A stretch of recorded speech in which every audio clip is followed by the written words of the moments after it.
Washington, this is VOA News.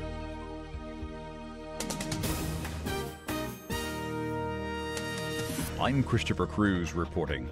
French President Emmanuel Macron, in a speech to the U.S. Congress on Wednesday, warned that the West must not retreat from involvement in world affairs. We can choose isolationism, withdrawal, and nationalism. This is an option. It can be tempting to us as a temporary remedy to our fears. But closing the door to the Word will not stop the evolution of the Word. Macron promised the U.S. House and Senate that Iran shall never possess nuclear weapons, not in 5 years, not in 10 years, never.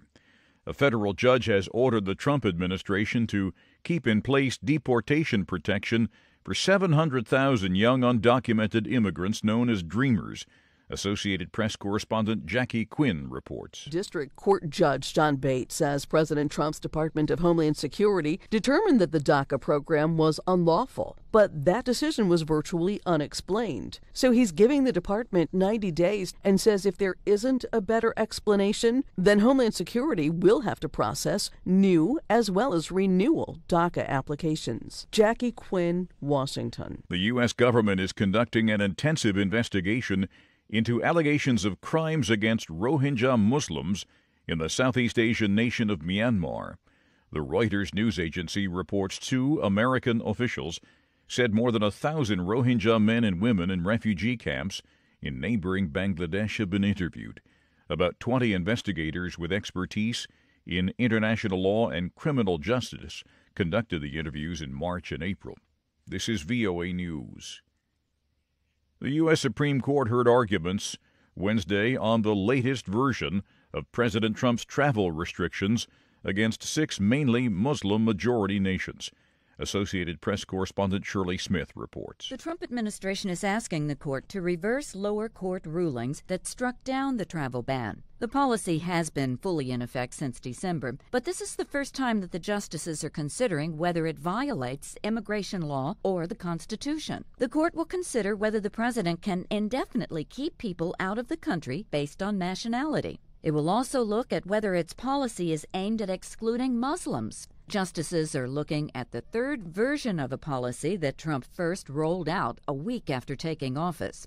Shirley Smith, Washington. The court is expected to rule by June.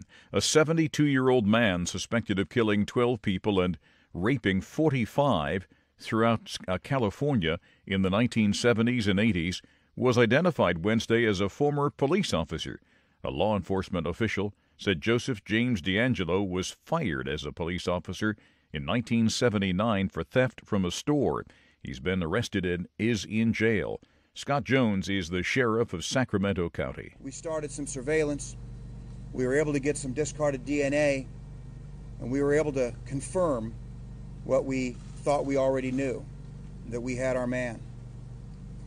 And yesterday afternoon, in a perfectly executed arrest, my detectives arrested James Joseph D'Angelo. D'Angelo is linked to more than 175 crimes committed between 1976 and 1986.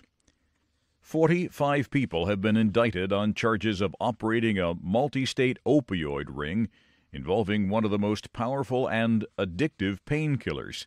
The U.S. Attorney General Jeff Sessions said on Wednesday that the quantities of fentanyl that were allegedly trafficked in this case are, quote, shocking. The arrests earlier this month in the northeastern states of Maine, Massachusetts, and New Hampshire occurred after a year-long federal investigation into what authorities call an extensive and organized conspiracy.